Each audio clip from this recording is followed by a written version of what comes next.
All right. JK, you are ready? We can start. Sure, please. Good. So good evening, everyone. Welcome to the first webinar organized by CII Family Business Committee.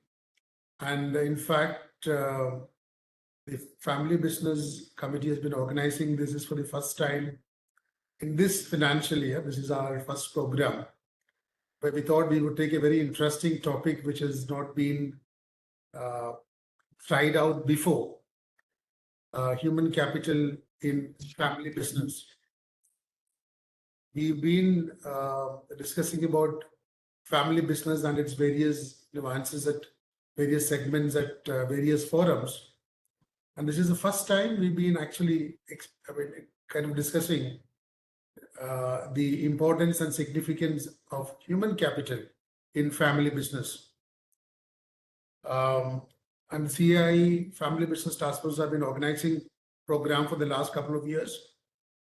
And so this year, like I said, we are starting with this program. And to give a prelude to the program, what we are planning at this point of time, before I introduce both the panelists, some of the recent study very specifically talk about the challenges faced by families. And the most important thing they talk about is around 70% of the families faces succession challenges. This is one of the recent study which I've gone through when I was participating in a mediation program 2 days back. And they also say around 7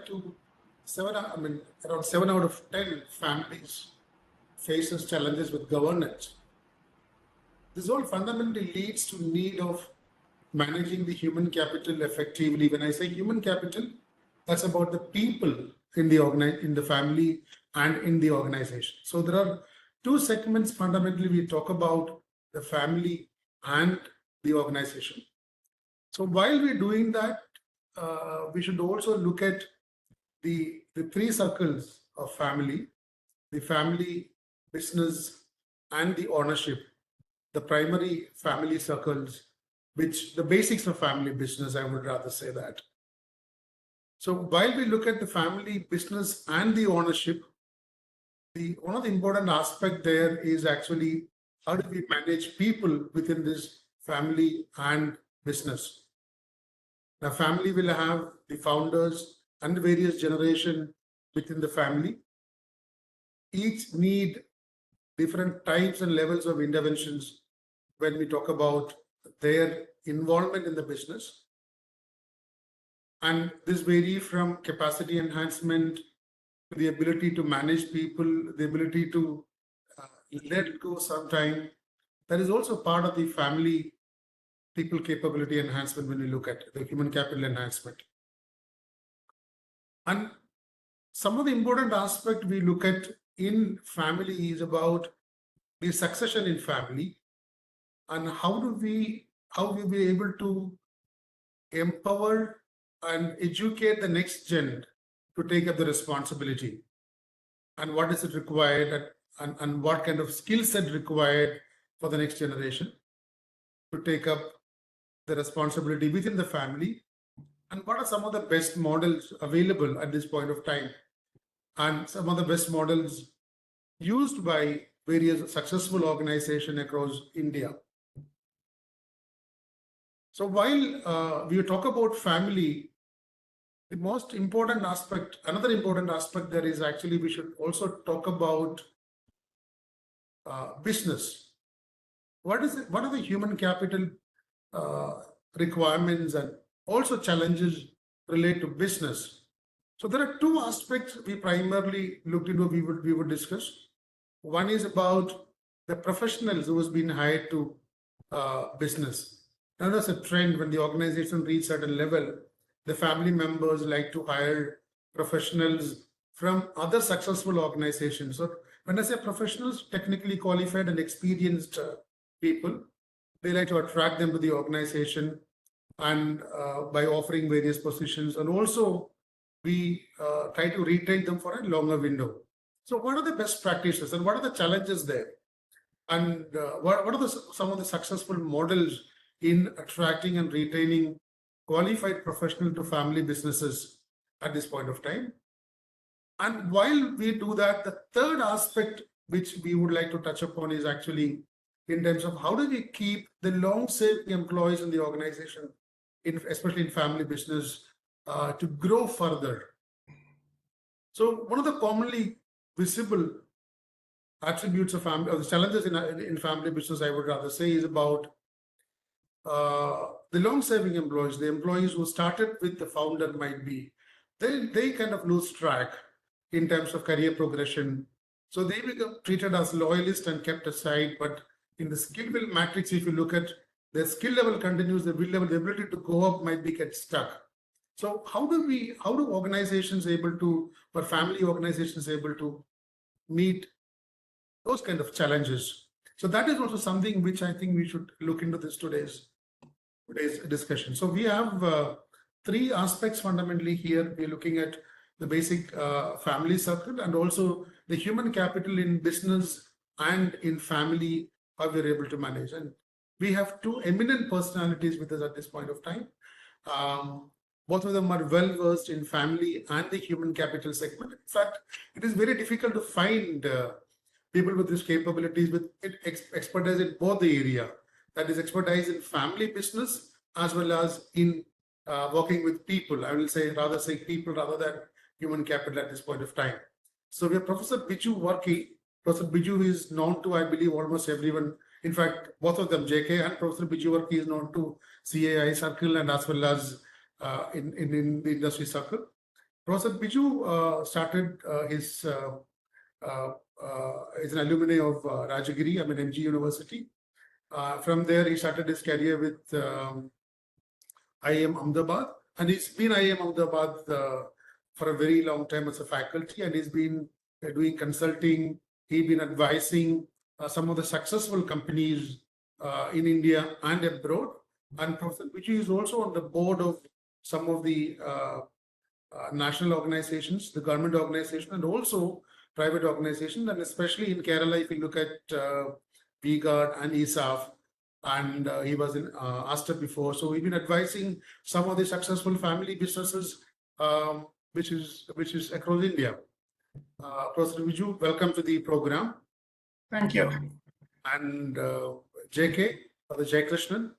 Jaikrishna has been again know the pulse of the industry. Who has been in Kerala. He's did his post graduation from Madras School of Work as a gold medalist, and thereon he started with Murugappa. He has very long stint with some of the finest organizations in India. I would rather say he built up some of the finest organizations also in India, from Murugappa and C.K. Birla, and also currently with Amararaja.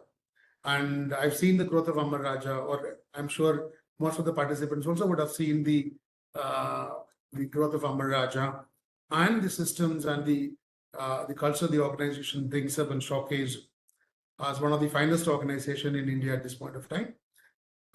So welcome, JK, to the program. Thank you, Rajesh. So, so we look at these three aspects, like we mentioned. We start with Professor Biju Varkkey, and the program today is fixed such a way that first Professor Biju will express his opinion. We'll have a few slides to share and discuss the points. Then we move to JK, and once JK finishes, we will have a dialogue. We'll have a discussion in terms of various points of family business. Meanwhile, I would request the participants to type down the comments, type on the questions, so that we could discuss that after the discussions are over. So thank you very much, and welcome once again, everyone. Professor Biju, I invite you to start the process. Yeah, thank you, Rajesh. And JK, you can hear me? Yes, Professor. Yeah. So thank you, Rajesh and JK. It's always a privilege being with you and addressing friends in CII, not just in Kerala, but across India. Okay, because as CII, there has been its contribution to development of Indian industry, the economy, and also the human capital is unparalleled. And it's also nice that two of my friends are very actively involved in the CII activities. So thanks for inviting me. Okay, the family business has been actually close to it's a late event which I had developed because primarily I was working on large systems, and of course in government, having worked with successive pay commissions, looking into both 6th, 7th, etc., looking into the functioning of the government or large systems. That was my area of work. But then certain responsibilities which I held in the organization, at the board level responsibilities in the banking, etc., brought me closer to the banking, to the family businesses, to understand how they work and how is it. So I've been fortunate enough to work with whole set of family firms, some of the most professionally run family firms, and very, very interesting family firms. I would try to talk about some of these, and some of these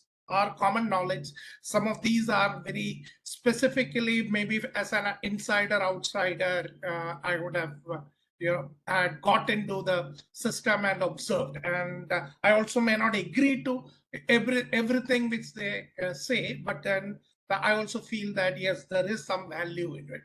And another aspect which also has brought me closer to some of the family businesses is that we have been, of the past couple of years, I have written papers and developed cases on that, and not really from an academic perspective. We were looking at how how faith or belief in God is influencing decision making, and how families, particularly leaders, family metrics, actually use that also as a glue to come together. And that's a very interesting area which we are working on.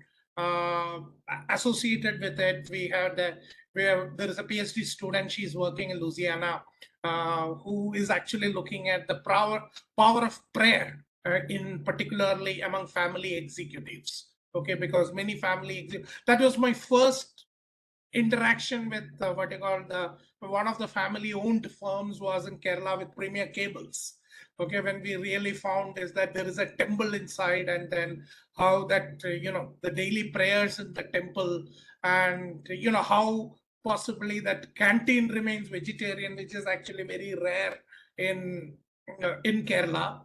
Okay, while they use certain what you call animal fat inputs in their manufacturing process, and how they resolve that dilemma.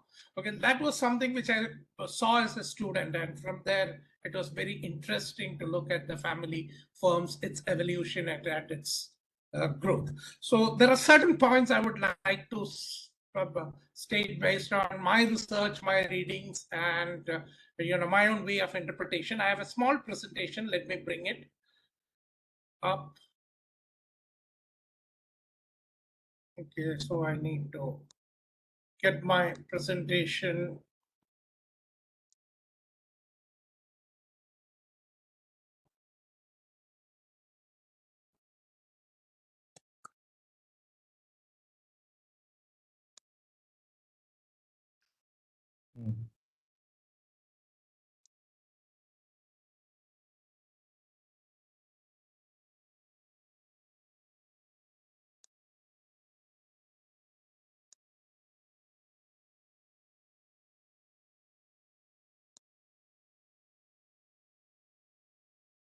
Okay, I hope it's visible.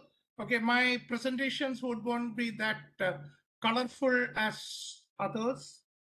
Okay, because I have limited abilities. Okay, in terms of looking at what you call making PPTs. I'm more a chalk and a board person. Professionalizing the family business itself is a very, very contested area. okay, that what is the meaning of professionalization and how to professionalize, what not to professionalize. It actually is based on, I would call it as a stereotype that family firms are not professional. Okay, that's a prevalent stereotype around the world. And I do disagree with that. It's that professionalization, I will come back to it, that it's a choice. It's a choice which actually people do make. And as any leader, there is a dilemma of choice. Okay, if decision making is about just choosing between alternatives, there is a dilemma of choice. And there is a stereotype that they are not professionalization, and the prescribed solution to that is that, okay, you do professionalize. So how does professionalize happen? So professionalizing happens maybe at the individual and organizational level. Okay, it's a multi-layered concept. That's how researchers talk about individual. It's the action or a process of giving an occupation, activity, or group the professional qualities required. Okay, so there is a definition of what are the professional qualities required. And typically that's exercised through standards, training, and prescribing required qualification. A classic thing is the professional lawyer is a professional, okay, who has to go through a level of training, who has to go through certain standards to look into it. Before that, you really say that he is a qualified lawyer who is capable of doing things. And in fact, one of the criticisms to it is that actually it provides an admission to an elitist group. Okay, that is about individuals. Okay, but organizations, when you look at really professionalizing, it's slightly different. It's considered as a social process of transformation. Okay, to certain sets. It is actually talking about high integrity, competence oriented, system oriented, and value oriented. Okay, some people talk about it's certain levels of ethics. And this is where the contest comes, is actually where that even the family firms without professionalization do not subscribe to it. I completely disagree with that. Okay, but it's a journey. And seeing that in the journey, there is that hiring talent or human capital balance, management, hiring and managing talent becomes very important. And that is not actually restricted to hiring non-family members. Even many of the organizations where there is this dilemma of choice, even for the family talent. In fact, that's what Rajesh has been talking about. And JK, I'm sure, would really talk about the fact is that how does even sometimes the non-family talent has has a choice. In fact, one of the very big activities which we actually do at IIM Ahmedabad is for maybe many of the principal companies working with their network partners, maybe with vendors, be it dealers, etc., to develop second generation or the second in line, second generation family members capabilities. Okay, in fact, we did it for the transportation industry, etc. Primarily to sensitize them about the value of joining a family business, because many of them are qualified, many of them have their own interests, other allied interests, and how do they choose to actually join the business? In fact, non-attracting and even handling even non-family business members are actually becoming a choice. And of course, to talk about the families becoming slightly more nuclear, that's also a challenge. Now, three key concepts when it comes to human capital management in family business or any organizations is about, number one, about autonomous employment.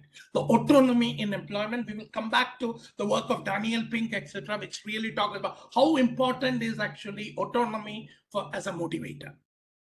Then comes is the principle of merit.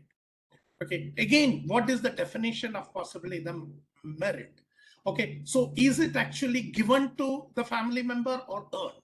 Okay, is it given to the loyalist or earned by the loyalist?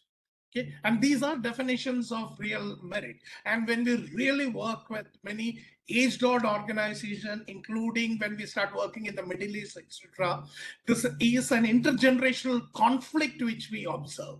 That many times when we deal with them, when we work with them on training or even organizational developmental assignments, many of the people down the line actually says that, look, so it is all good, we would love to do it, but we don't feel, we will not get an opportunity to really do it, is because the people who are up there, they really did not have, will not appreciate it, primarily because they don't have the background, they don't have the exposure. There is a lot of intergenerational conflicts which actually really come out in this. And of course, even with the younger generation, I'm sure some of your what they call the Gen Zs and the younger generation also articulate some of those, those values. Okay, so how do you really define the principles of merit? That itself is controversial now. And then the next one is the respect for processes. Okay, standardized from a governance perspective, from a business continuity perspective, and even from a cultural perspective, certain processes are extremely important. So from ad hocism, which actually goes through a lot of shifts, that is the professionalization, that's the journey. And the journey really does not happen overnight. Okay, in fact, the BCG, the classic BCG has come up with a report, which the consulting company has come up with a 3-stage, actually, the process of really, the initial start about it, okay, where you are trying to really bring in these, and then a stage of confusion, and from there to a stage of stabilization. They talk about a 3-stage journey, which can live about many years. But many times, sadly, many organizations, when we approach them, or the experience is that many times both the talent as well as owners and the talent, Rajesh, I think some stage would talk about the 3 circle model of the family firms, which is very powerful model. Okay, but then all the 3 circles have certain expectation conflicts regarding that. Okay, so what exactly is the processes? What exactly is respected? And then when you are changing, okay, when you are moving from the track to a professionalization, there is the dilemma. That's how much do you reward familyness? I know it's not a research academically correct word to use it, because it has very specific meaning. And of course, the ideology of the what you call the founders, the owners, what is that ideology or the values which they share with the changing work style, because professionalization as a journey, okay, is going to question certain fundamental principles on which you are rooted on. Okay, your way of working is going to change, and that's mostly also it's a change management experience, which can be easy for some people, which can be traumatic for some others, which can be a success for some and a non-starter for others. So there is no single, the first point which I want to emphasize is there is no single method or a prescription which can say that this is the route to professionalizing. No. It's extremely contextual. It is extremely path dependent. It also depends on a lot of other factors, because family firms,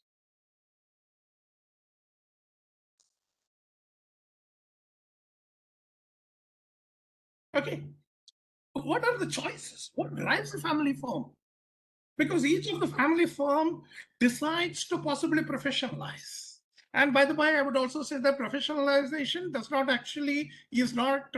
really mean that you hire a consultant, okay, get SOPs defined, or hire what you call some externally highly qualified, highly paid talent. No, professionalization is something else which we will really talk about. And I would also like to point one more thing, is that it's not that professionalization it should be restricted only to the top. It has to be entire across the organization. Maybe it might start with the top, but it's across the organization, across levels. And maybe at some point, getting into your influence sets of your vendors, your suppliers, your business partners. We at IMA are currently working with a couple of companies, including Mercedes-Benz, Maruti, Sun Pharma, etc., where we are really looking at supply chain partners. In fact, our role is to really look at supply chain partners while we are working with the core of Sun Pharma, for example, or Maruti, for example. Maruti also wants us to look at into the partners, ecosystems also, and enable the partner capabilities also, is because the decisions possibly taken by the principal, okay, need also to be accepted by the partners.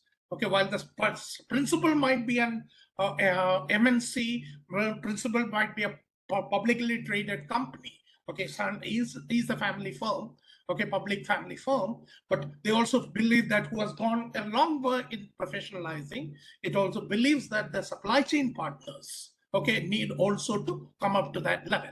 Okay, that's where drivers, what are those drivers? Drivers come as an advance action to solve a problem. Okay, that yes, there is some current or an anticipated problem in future. Okay, you might have a leadership crisis which is coming up. Okay, there is an imminent retirement. Okay, there is a growth challenge which is going to come. You need people to actually do that. Okay, then you actually think, okay, let's bring in professional managers. Let's really professionalize. That's one reactive step to professionalizing. The next one is it's a very natural process of organizational evolution. At some stage, we will also talk about why. What are the limitations which actually prompt people to, professionalize? Okay, this one. The third one is, and one of the reasons for the second point is that the owners simply need more their bandwidths get limited. And this we see even in startups, in partnerships, that there is a bandwidth constraint, and then how do you really look at it? And that is where when, and from a life stage perspective, you start evaluating, your alternatives. Then as a reactive step to any crisis which happens, or isomorphism, or even the need to really look good, okay, follow the, follow the Jones, that somebody has possibly done that, so we will also really do that. In fact, that's something which many do organizations. But the last one is about professionalization, which I think many people have, including the Kavil Ramchandran in his book on and work, talk about that. Look, professionalizing is a core value of the organization. Okay, that's the difference. We will talk about it more, but please understand that there are multiple drivers. Okay, I am no one to actually say that one is wrong or another is wrong. Ours, sometimes even a knee-jerk reaction might give short-term results, and my need is only for a short-term perspective. Okay, but I would really say that the fourth one is something which not many successful companies adopt. I personally worked with Amararaja and know the sets of companies with JK has worked. But Amararaja's success is that professionalization really comes at, professionalism comes at the core value. Okay, as core value. And yes, there is a family, there is a family interest, and there is a board. JK is the best person to really talk about that. And very interesting is that the family's perspective also really changes. Okay, that in fact, the definition of merit, the changing definition of merit, I realized in my conversation with Galla, Jay Galla, the MD and the heir apparent at that point of time, in JK, he actually said is that classically, what was the definition of a good employee? In fact, we have quoted that in the case. Okay, classically, he said that a good employee was a person who listens to us, who does not, does not create any problems, who comes on time and leaves on time. And of course, one more thing is that does not steal. Okay, that's one level of a classical employee of definition of who is my, valued loyal employee. But over a period, possible is that I need possibly a new set of people to come in. Okay, and that is from the family's perspective. My telling is that if I really need to take it to the next heights, I need to people who understands the family's priorities, but at the same time is able to create value. And for that, he also mentioned a very interesting thing is that I rather have somebody who stays with me for a couple of years but delivers extraordinary value for the firm, rather than saying that I'm loyal and staying back. It's a very interesting shift from the thinking of a perspective and the thinking of clarification of definition of merit. Okay. Then comes the dilemma. Okay, it's a very, very interesting dilemma. Okay, this is a dilemma which we have further worked on. It's a three-dimensional dilemma. My, Kavil, my former colleague, and Sanjay Anthony, my classmate from school, okay, they had worked on this and they have been publishing on the first two, that a business governance versus family governance trade-off. But I also talk about a third dimension, which is an extension to the model, which is what we is on the member identity. How does the family member and the non-family member perceive identity? Okay, how do they? And to me, from an academic perspective, I do really believe that identity is a great motivator, which answers the question that who am I? Okay, and in the process, there is a lot of limitations where the family leaders do it if they really don't get into resolving this dilemma. Okay, and the solution to resolve the dilemma is definitely professionalization. Okay, decision quality, time, limitation of capabilities, lost opportunities, stress, and the family in the priority. Where is the position of the family in the priority? We worked with a very interesting company in Bombay.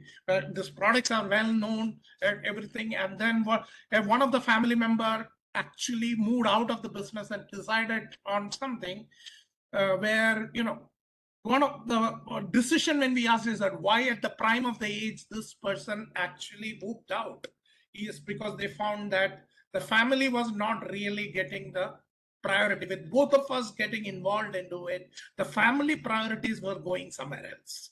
And both of them took a very informed decision that one of them really moves out and possibly takes care of the family. Okay, you can question that decision, but then to them, they were very clear, it's a decision with both of us. Okay, because there is a role to actually, that's family. And many people, when we talk about, yes, there is a priority issue where the term which is not work-life balance, etc., but there is a prioritizing issue which really comes, and I'm sure some of the entrepreneurs here also. The understanding is that once the professionalization comes, is that structures, system, processes, people, rewards, culture, the whole sequence of your organizational value chain actually changes. And that is where it says that in journey at each of the levels, you can actually see that changes which are happening. So see the professionalization journey as not as a plug and play activity. That brings in a couple of questions. Does that mean that the founder or the owners delegate certain things and appoint a professional CEO to run that? Sorry, classical agency theory has its own limitations. Okay, this is where the fundamental thing of agency theory comes, is that the principal appoints agents and the agent just takes care of. But there are certain cognitive effects. Now, above my floor here is the NSC Center for Behavioral Economics, where you're really doing about the neurosciences of the branch, and very interesting insights they really come out about it. There is issues of perceptions. How possibly your brain operates in terms of understanding the interrelationships. How are each party perceived? Within the in-group, within the family members, within the out-group, between the family and the non-family members. Okay, how are those perceptions?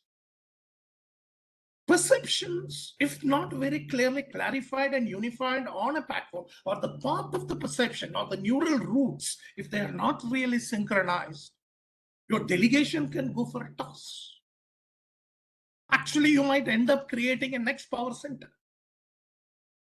Okay, from A, the people might be, that's where sometimes people will say that earlier we had only one person, now possibly we have to pass the same thing to two people. Okay, the second one is that the expectations, how possibly both of the parties as on a reciprocal basis, really look at it. And what are the priorities of each of those parties? Sometimes those priorities are not really articulated. There is no safe space for articulation, and the priorities can actually conflict. And this leads to actually doubling of work. In fact, work of Carville actually talks about the IADE approach. Okay, which it says is that, look, really to simplify the process, he uses a very interesting term, is that I stands for information. Be very clear about who all will be informed, who all will not be informed. The second one is A stands for advice. That be very clear whose advice matters, who possibly won't be consulted for advice, but for information. Decisions. Okay, finally, where does the buck stop? Okay, sometimes it becomes a very, very collective decisions. Collective decisions have its plus points. I work in an institute where collective decision is the limitation. Yes, sometimes, we regret that this collectivity has made us lose opportunities, but okay, we are, I think, attuned to learn with it. It's a very informed choice. So what is the decisions? Where does the decisions, what are the rules of concerning the decision? And the last E is execution. That who will be responsible for really delivering it. Along with that comes the old management control systems, your audit mechanisms, your control mechanisms, etc. So you're really figuring out between the members that, okay, what is the fourth thing? I find that it's a very interesting thing. It also helps founders, senior leaders to really manage time. Okay, manage time. Then comes the next. Okay, from there we get into the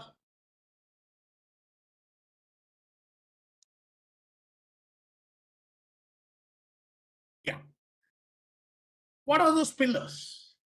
Again, insights from the work done at INSEAD Business School is family discipline and commitment towards the business and the family. Articulating that becomes extremely important, both for managing the perceptions and for clarifying expectations. And I'm sure JK would be able to really talk from his experience about how this whole exercise was really done. Okay.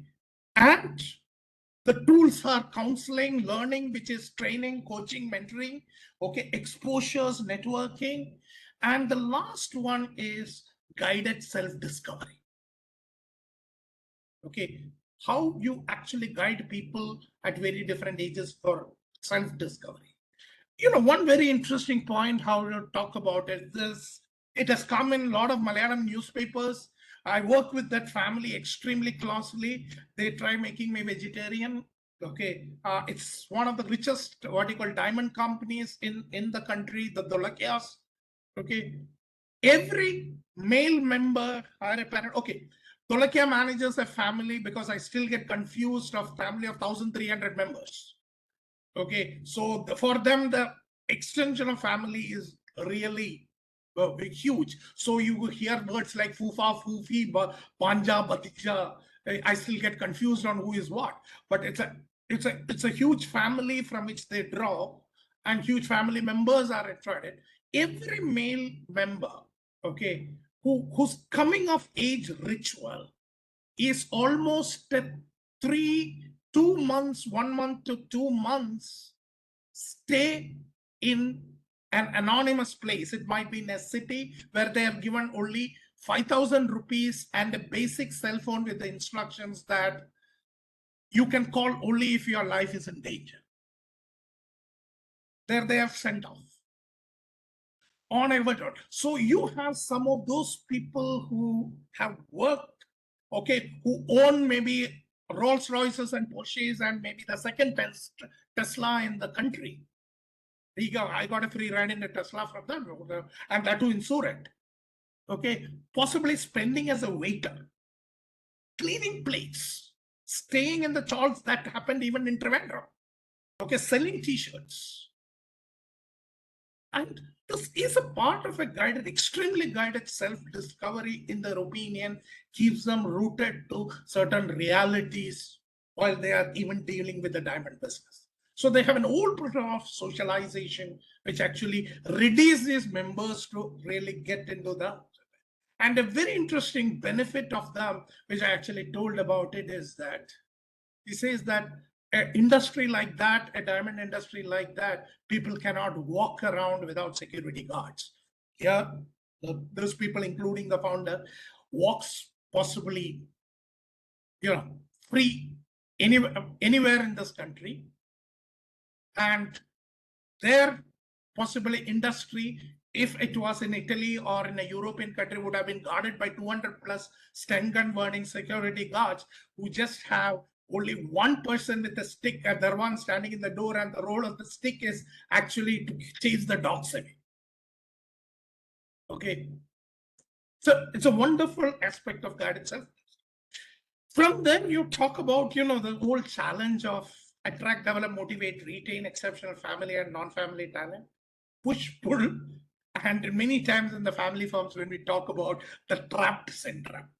Okay, when people sometimes come here for talking, when we talk to them, says that, sir, I did not want to really do it. Okay, so, but I got trapped into it because there was no mechanism. It's actually, a lifelong issue of a regret. But what really pull? And this is where I would say is that employment branding is required in a family firm at two levels. One is for your employees to become a fairer employer, and also to the family members to actually, you brand your family as an option, as a viable option. Okay, so and that branding of the family as a viable option to make a career isn't really, in fact, that is something which really has not been studied, not been discussed. Okay. Ensure that the organization makes timely, crucial decisions. Very important in terms of the pillars of professionalization is respecting the management hierarchy and empowering employees. And this is somewhere where a lot of things go. There are often sometimes what you call back channels. There are often other channels of communication which really happens, everybody knows. Tier 2 diplomacies, etc., or cabinets, kitchen cabinets, which happen, and that becomes a huge issue. Many professionals have this problem. Last week, I was in Kerala. I met two professionals who are very close from there, exactly talking about it. That, I have came at a very high salary, but what makes me uncomfortable is the fact is that there are certain people whom I suspect that whether this person is going and they are feeding certain things, and that becomes. Then designing HRM systems to ensure consistent high performance and fairness. And the last one which I want is be clear about your core values and guard your core values. And please make professionalization as a core value. That becomes very important. That's the first primary thing which I wanted to really talk about. I think we are my time has ended. So, okay, so let me.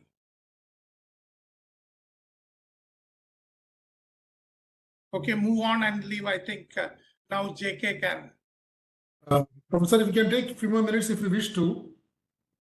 No, I think we can then leave for question answers.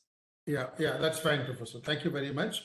I think it was very enticing and educative. I think we'll talk more about it. There are a couple of very interesting points you touched upon on the professionalization of family business, especially when you specifically talk about the various drivers of professionalization. And one of the interesting things is appointing a CEO. Is that professionalization? That's one of the very common questions or the solutions which I normally get when we consult families. They say, okay, let me appoint HR head, let me appoint a general manager, or let me bring in a CEO, and that's a sign of professionalization. So I think that's a very interesting perspective we can discuss further.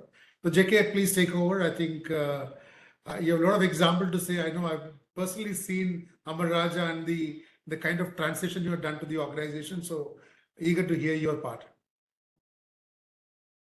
Thank you, Rajesh. Thank you, Professor. Anytime listening to Professor is new excitement. I was making notes, forgetting that I have to speak next. So thank you, Professor. I mean, it's definitely a trove of knowledge that you share, and especially from an experience standpoint. So I'm feeling pretty small here, Rajesh, but I will try and see how much I can sort of share my perspective. So allow me to just put up the PPT. Is my presentation now on the show mode? Yeah. Thank you. So thank you so much, CII, Professor Rajesh, for really getting me here to share my perspective. So to start with a disclaimer, whatever I share here is purely based on my learnings, my experiences from various quarters, not just the three large family businesses that I worked for. And just for the understanding of audience, if professionalization, as Professor said, is a choice, to work in family businesses was my choice. So that was something that I really enjoyed it right from the beginning. Of course, the first entry into an organization was definitely not a choice. But after that, it was a determination to work because tremendous value add that I had got from working with family businesses and the ability to add a lot of value while the organization goes on its growth journey. So whatever I speak here is a summation of my experiences and learnings.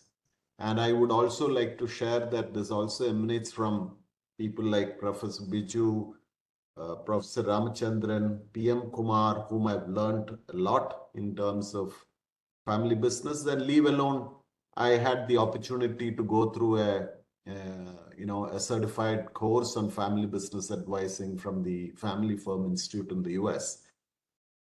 So this is what I'm going to share. So do not necessarily mean it is of my latest company or any of the previous companies, but definitely elements are there from all the three.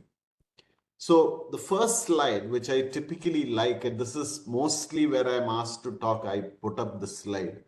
The fact, and this is the reality, most of the family's wealth is actually invested in a family business. And we need to recognize that that connection is pretty emotional as well as economic. And when I say this, from two sides. Let me say it first from a family member's perspective. For a family, that person who is belonging to the family, the business family. We need to recognize that if we are in the second or the third generation of that family, please recognize the fact that there is tremendous amount of investment of effort, emotion, and money that has been put in, and that's how where the business is today. Right? And if you look at from a non-family perspective, I think non-family professionals also need to have that empathy, that it's not just the economic aspect, but it's also the emotional investment that has gone in. And how do you create that bonding and that facilitation to professionalization is extremely critical. It can't be one-sided. It has to be togetherness. So there's tremendous amount of things surrounded on that. So this is something that we have to bear in mind.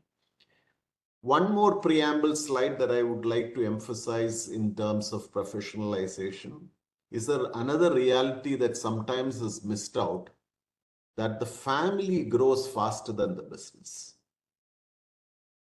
Now, initially, we might see that it is typically the family starts with the founder and then there is her or his immediate family.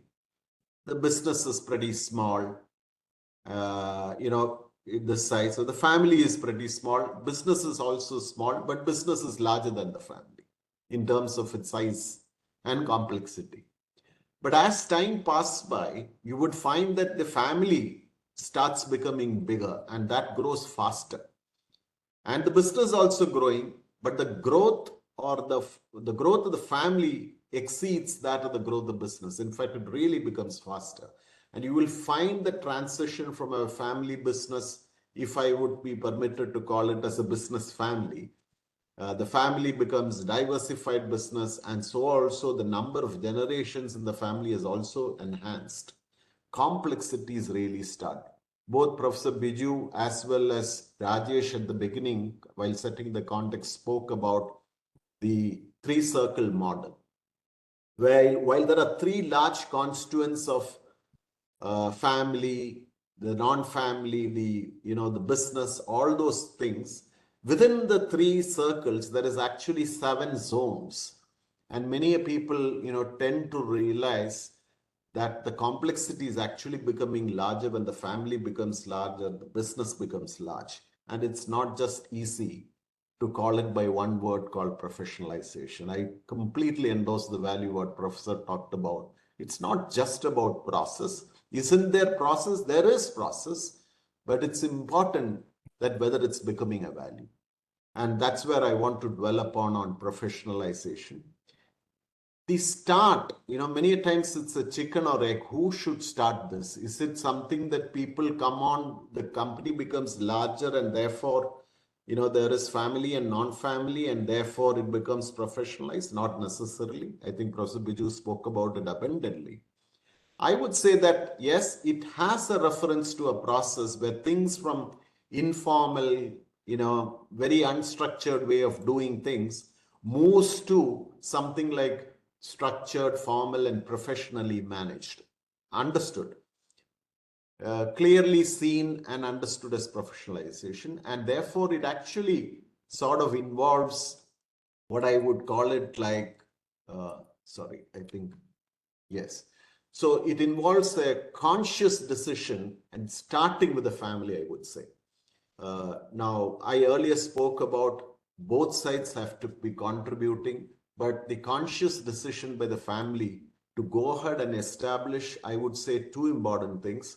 One is, are there well-defined norms for family owners and members who are not in the business? That would be my starting point. And then followed by well-defined roles for family leaders in the business and well-defined role for the non-family leaders. Very much this is there in that 3-circle model. Of course, there are various other stakeholders. Like I said, there are 7 zones in the 3-circle model. But more importantly, are there norms for people in the family who are not working in the business? That's also important. And for family members who are in the business, they need to have their norms of conduct. They need to have clear defined roles. Like you would have clear roles for, non-family business leaders. And therefore, I would say that's not necessarily enough. But is there a dedicated commitment? And that's clear and very, very important. Is there a commitment, supported by a strong conviction to implement necessary systems and processes? And also to emphasize what Professor Biju said, ultimately, it should become a value, not just a process being driven. And that's the reflection that we need to have as a family. More importantly, to start from the family before we expect it from other stakeholders. Having said so, I just want to emphasize from my limited experience, some of the pointers that I have, sort of collated and put together as to what I believe are great questions to ask ourselves from a family standpoint. And these are some of the questions that I would like to ask and then reflect on. Starting with, I think as a family, one of the questions that any business family needs to ask ourselves or themselves is about, are we a purpose-driven family and is it a purpose-driven business? Are you clear as a family as to why do you exist? What's your vision? Yeah, extremely critical. Are you looking at these aspects? And more importantly, I would also say organizations of the future. If we need to sustain for long and if perpetuity is a focus for the family business, also please ask, is social impact a priority?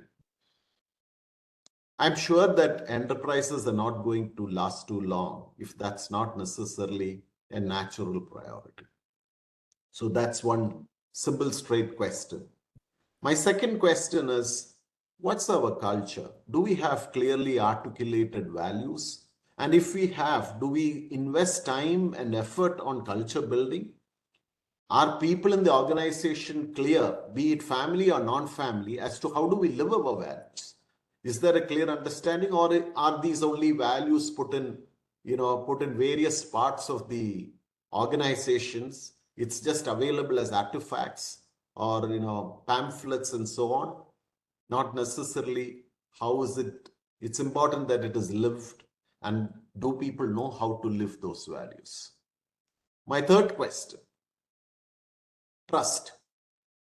What is the level of trust building that you are doing with the various stakeholders, members within the family, starting with big customers, with employees, with the communities around, with the larger public? Is there that equal trust building focus that really happens between all stakeholders? I would again say here it's very critical that 7 zones within the 3 circle that Rajesh and Professor Biju spoke. Are we having that trust building focus there? And starting with, again, to emphasize, within the family. Very, very critical. My fourth question would be, is the business strategy properly in place, and how much agile it is? Are we able to even pivot in unforeseen circumstances if required?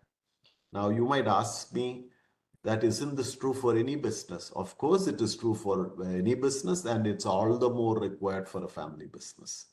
The challenges that are seen are sometimes an inability to be able to adapt to change. And sometimes, forget even pivoting. The fact is, are you agile enough? Are you adaptable to change? And many a times, the lack of that adaptability leads to a certain question of stagnation. Leave alone, later the stage of failure starts, the downfall starts. Extremely critical. Are these processes done in that manner? Or is it only an aspiration being told to be changed to actions? My next question would be, how is it, again, a typical normal question, but all the more important, and this is typically seen in family businesses with high potential who shy away from embracing technology and innovation. There will be some amount of innovation and entrepreneurship, and that's why the family businesses today surviving. But more importantly, how is about technology? The adoption typically becomes a little slower. And this is extremely critical, again, from a family business context. Moving on, my sixth question is about governance. I think Professor also spoke about it. And not just governance, also about compliance. How are you safeguarding not just your business, but also your family reputation in terms of governance and compliance to the laws of the land? Or are we here to find ways to circumvent? Please, these are important questions that needs to be asked within the family and between family and non-family members. The next one, how are we on this talent management process? Now, do we have clear articulated ways in which we are going about attracting people, recruiting, retaining talent? Is there an unbiased and a clear, robust system in place that you give merit the importance? Sometimes it's not just the issue of about merit being given for family members, but the family having undue pressure to consider people for recruitment without merit. And therefore, there is this dilemma again coming between non-family professionals who say this is not fair, but the family professional also has that need. And how do you go about it? You got to call out merit as a necessity of survival and for longevity. How much are we able to do? Are there methods to address conflicts and, more importantly, even nepotism? That would be the important question to ask. The other one, how are we on succession process? Now, we speak a lot about succession within the family, but equally, is there a succession process within the enterprise leadership? Is there a way that we are nurturing and preparing the next gen of leaders within the family? We might think, oh, it's a long way. The next person will take another 10, 20 years to come in, and therefore we can sit back and relax. No. What are you doing 10, 20 years ahead to, put those seeds? And you have seen wonderful families, even at, children at the age of 6, 7 being brought into factories, shadowing the grandfather, or shadowing the father, whichever way, and ensuring that there is a learning process. Shadowing even with non-family professionals to see that there is a way of preparing and nurturing them for a smooth succession. And I have seen very good systems, like in one of the larger groups that I worked, about a transition from Tolilali to Mudalali, as they call it, right from being like a worker, working like a worker, before you really become the owner, the leader, or the apex. Of course, they will grow fast and they have to be grown fast. But is there a way to ensure that they get really prepared for?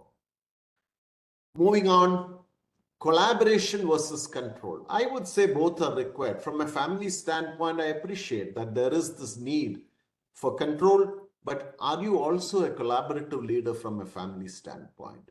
It's very difficult sometimes to let go. It's sometimes holding hands can be seen in different ways. If you're a non-family professional or the non-family leader is going to see you holding hands as holding it and not allowing it, whereas you might think you're holding hands to help. Help is sometimes harm.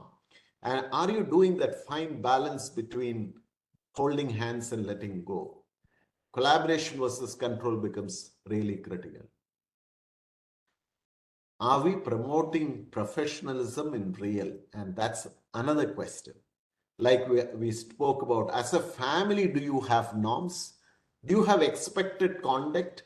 Do you walk into the business with one voice as a family, or you go inside the office, into the business, in the boardrooms, and create differing views there? Is there always a hidden agenda? Then that's going to be problematic. And of course, you can have professional disagreements with your non-family members, and together, when you sit together, that can be. But is it done in a certain manner and conduct? You find many family businesses having a challenge of actually, if the father is the chairman or the son is holding some leadership position, you will actually find the son calling the father not as chairman, or in whatever way the others call, but he would be actually calling it as appa, acha, in different languages at the respective region. That cannot be accepted when you walk inside the business. You might think it's funny. He's my father. Yes, it is his father. But please remember, it is not the father and son who is speaking at that context. It is the chairman and a senior leader who is speaking. And therefore, you need to have, these are small things, but has huge impact, not only for you as family, but even for the professionals who work in the organization who are not necessarily from the family. Very, very critical aspects. Then about an important element, are you actually balancing family aspirations and business goals? You cannot necessarily completely ignore family aspirations.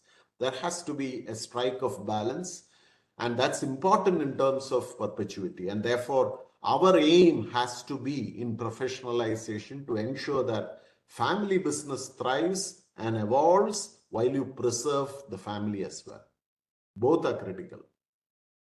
And then I move to my 12th question, last but not the least. This is not an exhaustive list, but importantly to ask, are we as a family taking enough care to re-energize, revitalize the people in the family and also in the business?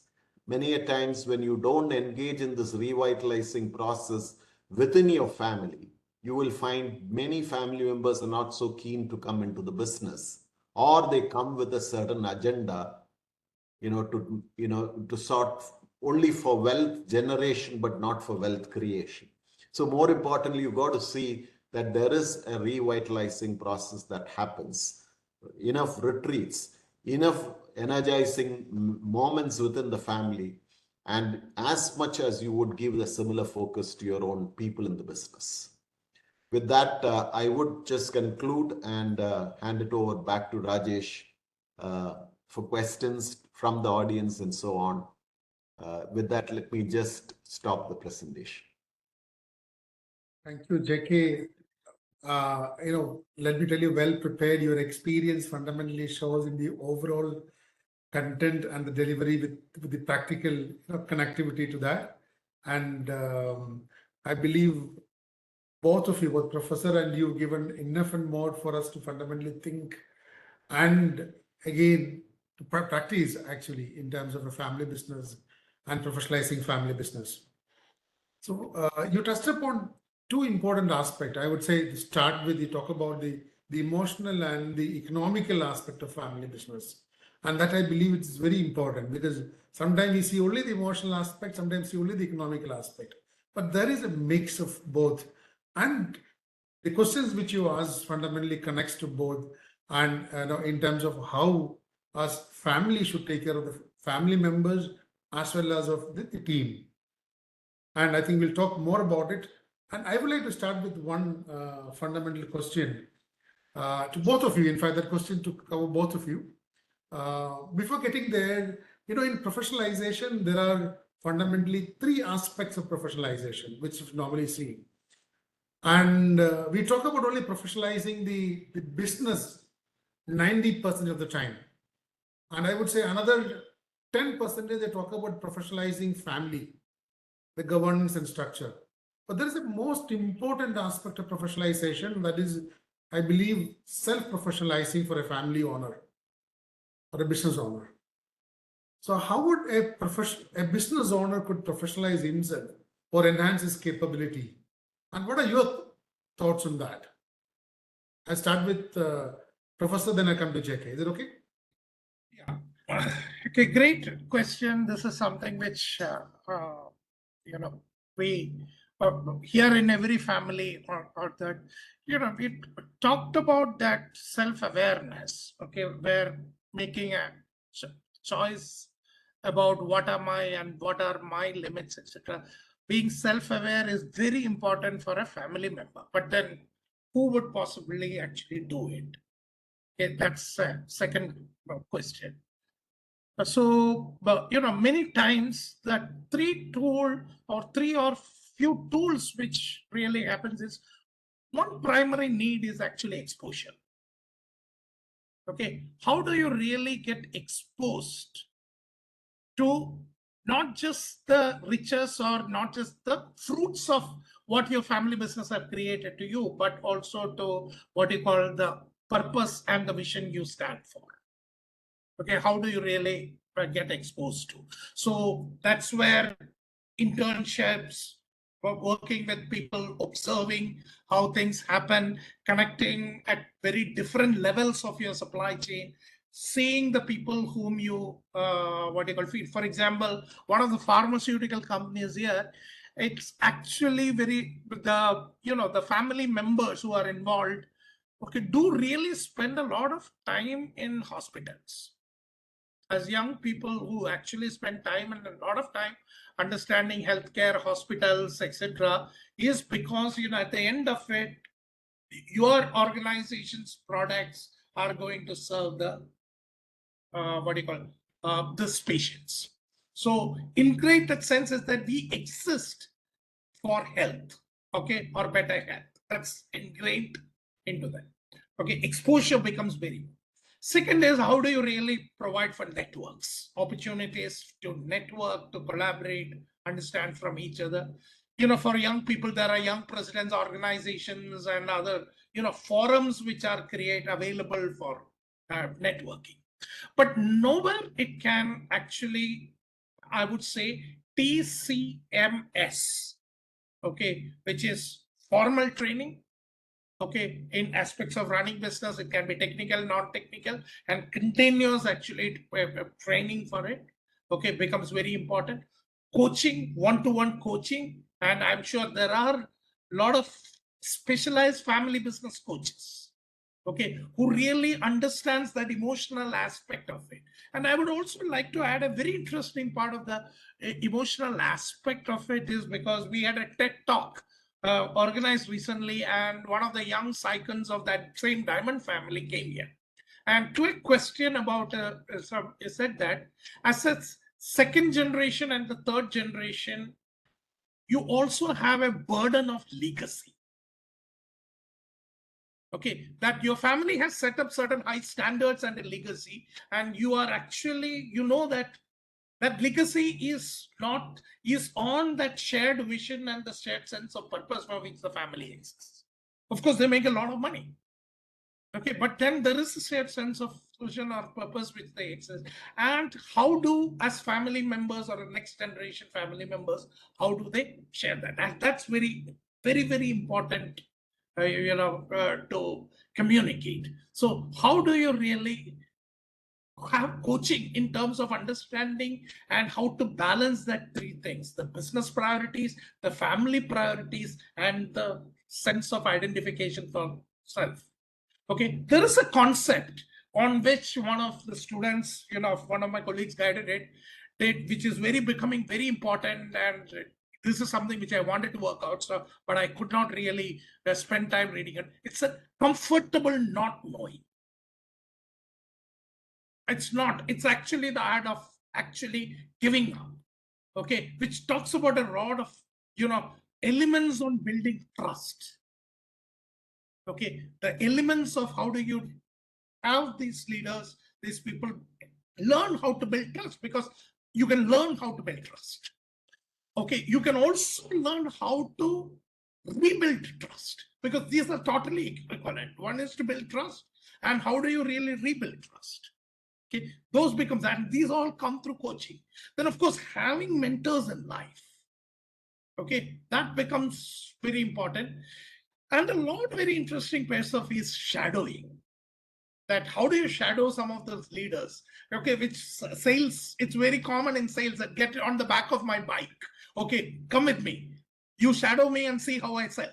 So it's a sort of show do. It's a very interesting cycle, that how do you really shadow? And these four initiatives are very, has to go very intensively. Some of them are costly. Some of them are extremely what do you call it? Can be managed with very limited resources. And that is where sometimes I actually feel that some of the professionals, particularly the professionals in HR and others, can really help in terms of providing some of those connects and leads to this. Okay, so that's what I say, is that how you can possibly do that. Okay, yeah. Right. Yeah, thank you, Professor. And JK, before you, one more point, JK, when you talk about, tell us your experience in terms of the organizations you have been a part of in developing the capabilities of the business owners. I mean, if you may. Sure. Thanks, Rajesh. I mean, I very much allude to the points that Professor said. I have nothing extra to add, but except that I would say there has to be a step-ladder process for development and nurturing leaders at a very young stage of their being at the family. Many a times the thought process is 6 to 7 years, if assuming the child is, and it's a potential talent tomorrow to be in the business. I would say early on, it's important. I have seen this very, very methodical in some of the European families. I've seen it pretty nicely done even in the Indian families. Possibly that maturity of creating a ladder of growth is done, as the organization becomes matured, it's very early. I would tell here to the audience, Rajesh, would you believe I've seen in an European family, it's already well defined that every member after birth, there is a clear process laid out, even from teaching swimming at a very, very early age. I mean, it's talking about sub 5 years. Just imagine dropping in the water, creating, and that is where I would talk about baptism in discomfort. So how do you create comfort in discomfort? Like Professor also added a similar point. So teaching chess, teaching, going through liberal arts, ancient kingdoms. If you look at history, they were actually taught liberal arts. They were taught everything, right? I mean, at one side of the spectrum of knowledge to the other extreme, so that they have a complete holistic understanding. So there has to be definitely that. I think an earlier way of doing for any family business, where do I start? I can't just put a step ladder and everybody in the family will agree to it. So maybe my first step, I would say, is to endeavor the effort on building a family constitution. I think before the family becomes really large, and as your business is progressing and becoming large, one of the best starts is family constitution. For a moment, I am not pitching for family advisors, but that is critical stage. And it's best done when the founder is alive. Better late than never. But do that. Now, if you create that, I think even you can deal with the founder problems. Typically founder problems, I saw in the chat saying that the founder doesn't leave the business. What do? Even that will be resolved if you have a good constitution evolved. And with a great family advisor and excellent values that exist within a family, I think family constitution is a great start. That's where I would say. Fantastic, JK. Yeah, JK, I just Rajesh, Yeah, one please. point to add about Abhi's question on this thing. So there was a very interesting discussion which we had. They said that one of the perils of a lot of businesses is founders get the boon of Ishtamrityu. Okay, and the family constitution is because it takes that power to exercise Ishtamrityu from those influential groups to a very formal process of exiting.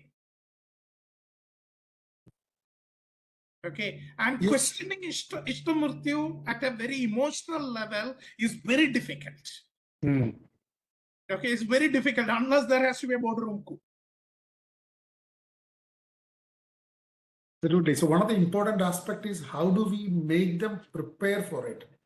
And that is where certain extent this self-professionalization journey also should start. Because most of the time I've seen we talk about professionalizing or changing everything other than me, other than myself. My office stays the same, right? So to continue to that, there is one interesting question I saw about meritocracy in family. Like, is there any proven model for it? I think within the family, and who decided, and more importantly, how? I think this is asked by Joseph. So I think, Jackie, how do you do meritocracy in your experience in your organization? Sure, Rajesh. I think one of the active practices that I've been party to constitute is having a talent committee within the family. The talent committee is not just interested with making the decision, but right from molding people at an early stage to be prepared for a meritocracy competition. And there are in fact stages at which if they don't qualify the minimum, they have to, like the snake and ladder, go back for certain other things. Now that's the inbuilt system that has been created very well. It could be frustrating for some. There will be negotiation when we are building the constitution about saying, no, that's not practical, because for some members it may not be suiting well, who is eyeing at joining the business. But more importantly is to use the facilitation of a family advisor to bring what's good for family and good for the business. It can't be one-sided. Both has to be taken care. So I would say a talent, and eventually in that process, you create a talent committee. Now, there will be questions as to, is the talent committee meaning, is it all family members who are in the committee? No. It is like a board. You have family, you have also non-family there. So Right. in the example that I am speaking of, we have a talent committee where, even the HR head himself is there to actually see that balancing act. And merit is merit.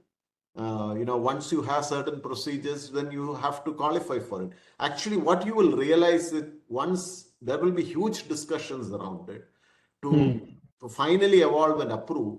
But after it's approved, people somehow ensure that they create the capability to have that gate pass through. And that's a beautiful thing to see.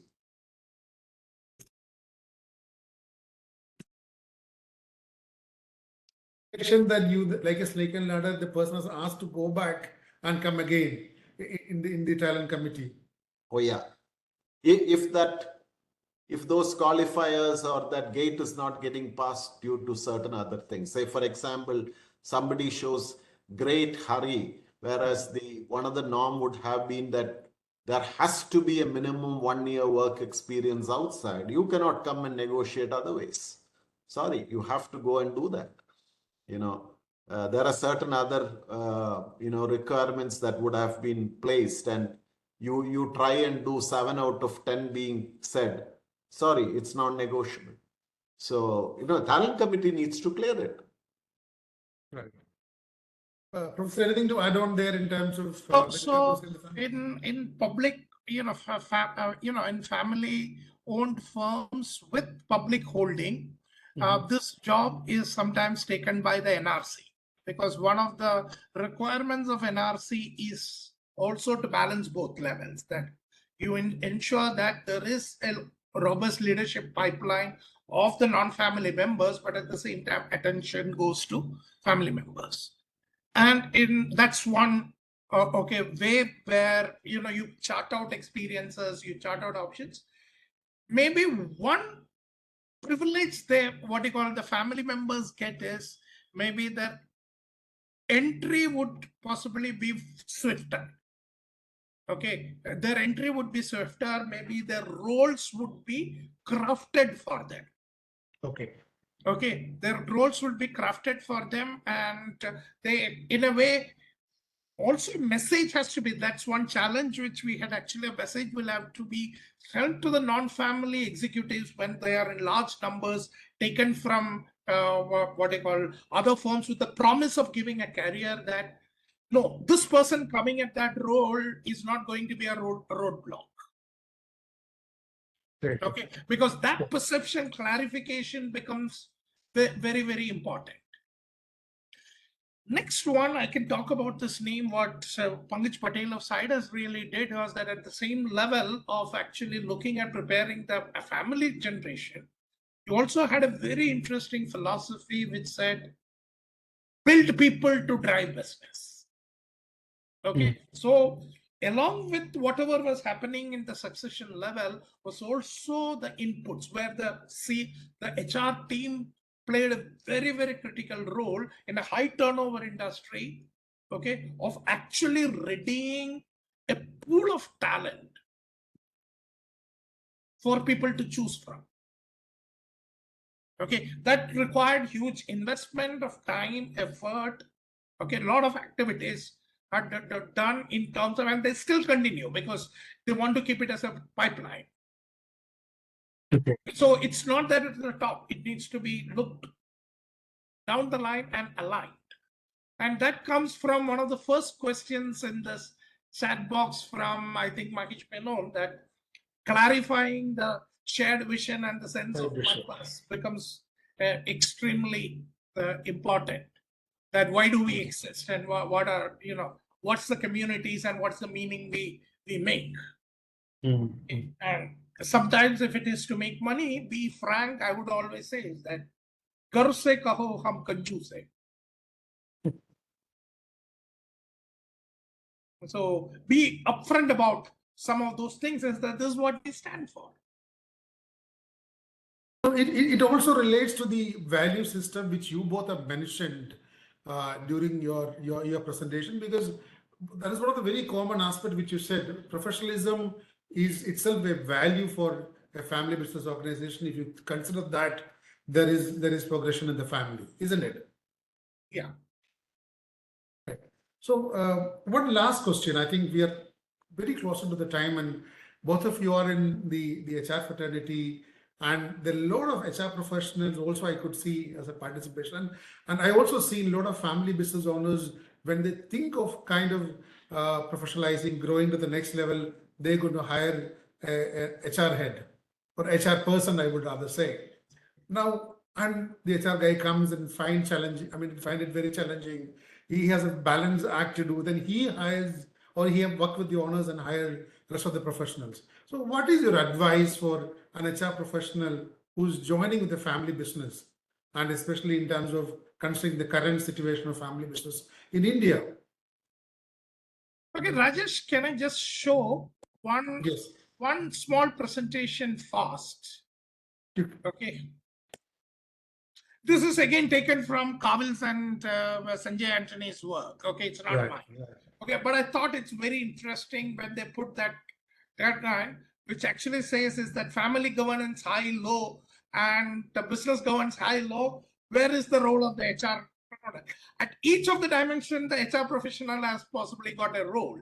So one, what JK talked about is the partnership role, where you are part of the talent review, succession management, partnerships, okay, all those experiences, curating experiences for, look, I have been as NRC chair, I worked without the CHRO, I cannot curate an experience.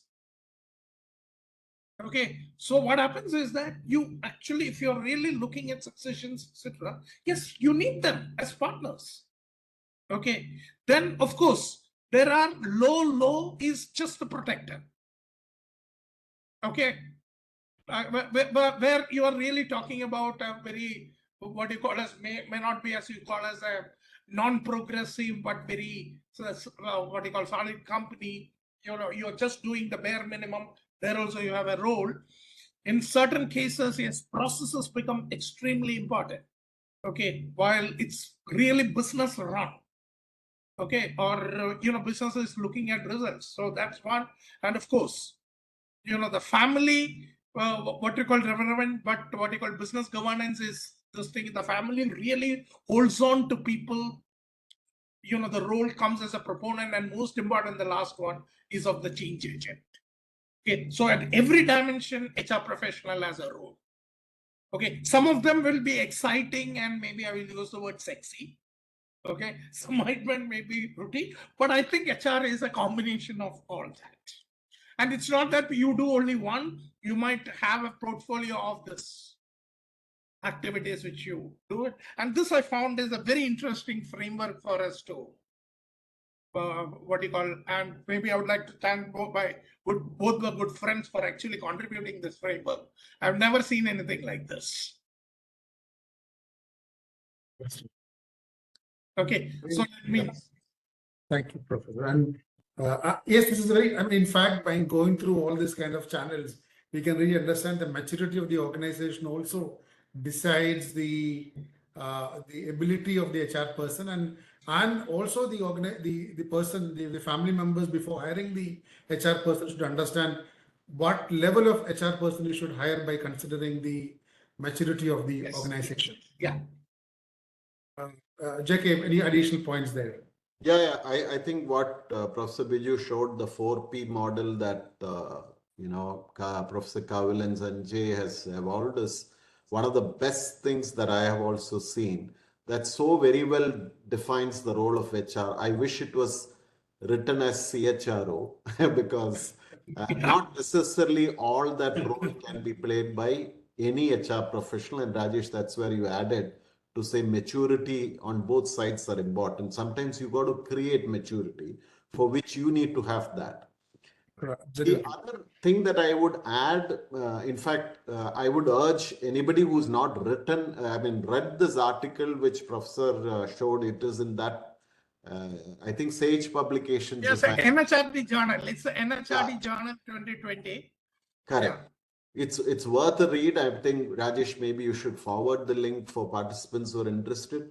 You really need to see the way so beautifully, Professor Kavil has explained each of those pieces. I would also add one more thing. The courage of conviction has to be really high. And call spade a spade, but do it in private. So you need to be having the courage of conviction to call a spade, and if it is against the family member, be politically savvy and do it in private and really drive your game. When you do it in private with due respects, they all the more start respecting you for what you are doing it to them. And ultimately, please remember and remind the family that what you're doing is meant for generations to come and not only the current context. I think our role is institution building. JK and Professor, there are a lot of questions left in my mind to ask you, but I think for the benefit of time, and we will close it.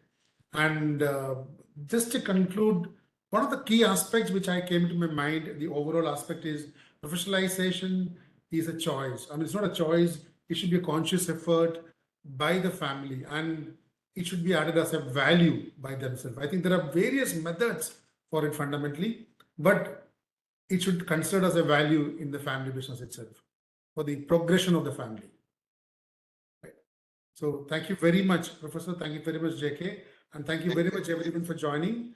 I hope we will meet again. I think there will be a bigger, better platform where we can meet and discuss further about the same topic. Yeah.